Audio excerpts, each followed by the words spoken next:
Hello guys, welcome to my channel learning zone. I hope आप सब बहुत अच्छे होंगे। तो आज का हमारा लेसन है क्लास 9th का सोशल स्टडी का चैप्टर नंबर 1, जिसका नाम है the French revolution. Video start करने से पहले मैं ये बता दूं कि जिन्होंने मेरी प्रीवियस वीडियो नहीं देखी है वो आई बटन पे क्लिक करके देख सकते हैं, जिसमें हमने 14 जुलाई 1789 के बारे में डिस्कस किया था, जो कि फ्रांस रिवॉल्यूशन में बहुत ही खास दिन था। तो चलिए गाइज, आज की वीडियो स्टार्ट करते हैं। आज का हमारा टॉपिक है France society in 18th century. ये बात है 1774 की। लुइस 16 एक बर्बन फैमिली से बिलोंग करते थे। लुइस 16 को 20 साल की उम्र में ही फ्रांस का राजा चुन लिया गया और 20 साल की उम्र में ही उनकी शादी हो गई ऑस्ट्रिया की प्रिंसेस मैरी एंटोनिएट से। लुइस 16 को जब फ्रांस का राजा घोषित कर दिया गया, तब उन्होंने ये देखा कि फ्रांस का जितना भी राजकोष था वो सारा का सारा ख़त्म हो चुका था। जितने भी फाइनेंशियल रिसोर्सेज थी वो सारी ख़त्म हो चुकी थी। गवर्नमेंट का पैसा भी लगभग ख़त्म हो गया था। और ऐसा क्यों हुआ था, ये क्वेश्चन आपके एग्ज़ाम में आ सकता है।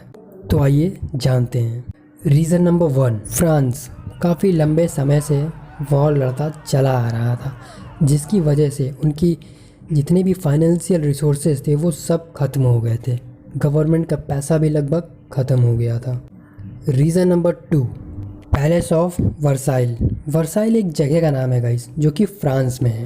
वर्साइल में ही एक बहुत ही लग्जीरियस पैलेस था जहाँ पर लुइस 16 रहा करते थे, और वहीं पर उनका एक कोट भी था। कोट पहनने वाला नहीं, इंसाफ दिलाने वाला। वो पैलेस इतना लग्जीरियस था कि उसको मेंटेन करने में फ्रांस का बहुत ज़्यादा अमाउंट में पैसा खर्च हो जाता था। उस पैलेस में लगभग 700 से ज़्यादा रूम्स थे।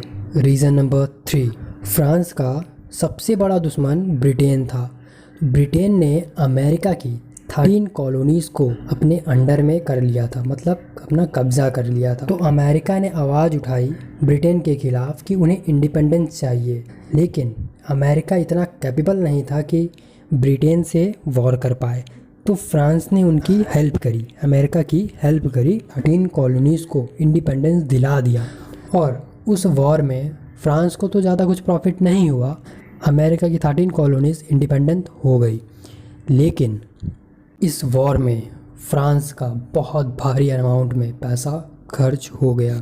रीज़न नंबर 4, 2 बिलियन लियर का खर्च उनके ऊपर पहले से था। इन सारी वॉर्स के चलते उनके ऊपर कुछ बिलियन लियर्स का कर्ज और आ गया, जिसकी वजह से वो और ज़्यादा कर्ज में डूब गए। गाइस, लिवरेज उस समय की फ्रांस की करेंसी को कहा जाता था, जो कि 1794 के बाद बंद हो गई थी। 5th रीज़न, जितने भी बड़े लैंडर्स थे जिन्होंने गवर्नमेंट को लोन दिया था, अब वो 10% इंटरेस्ट लेना शुरू कर दिए थे, जिसकी वजह से गवर्नमेंट का एक बहुत बड़ा अमाउंट लोन चुकाने में ही चला जाता था। तो ये 5 रीज़न थे लुइस 16 का राज्यकोष खाली होने का। तो आइए आगे डिस्कस करते हैं। तो वो अपने रेगुलर एक्सपेंसेस, मतलब कि फ्रांस की आर्मी, गवर्नमेंट ऑफिसर्स, यूनिवर्सिटीज़ में काम कर रहे जितने भी लोग थे, उनकी पेमेंट, सैलरी वगैरह वगैरह कैसे कंप्लीट होंगे। तो राजा को आइडिया आया क्यों ना लोगों पर टैक्स लगाना शुरू कर दिया जाए। तो अब बात आती है कि वो टैक्स किस पर लगेगा। उस समय फ्रांस की सोसाइटी को 3 पार्ट्स में डिवाइड कर दिया गया। फर्स्ट स्टेट्स में आते थे चर्च के लोग, जो चर्च को हैंडल करते थे, वहाँ के ओनर्स थे, उन्हें कहा जाता था क्लर्जी। सेकंड स्टेट में आते थे गवर्नमेंट ऑफिसर्स, बिग बिजनेसमैन और थोड़े बहुत जो रिच पर्सन थे वो सब, और इन्हें नोबिलिटी कहा जाता था।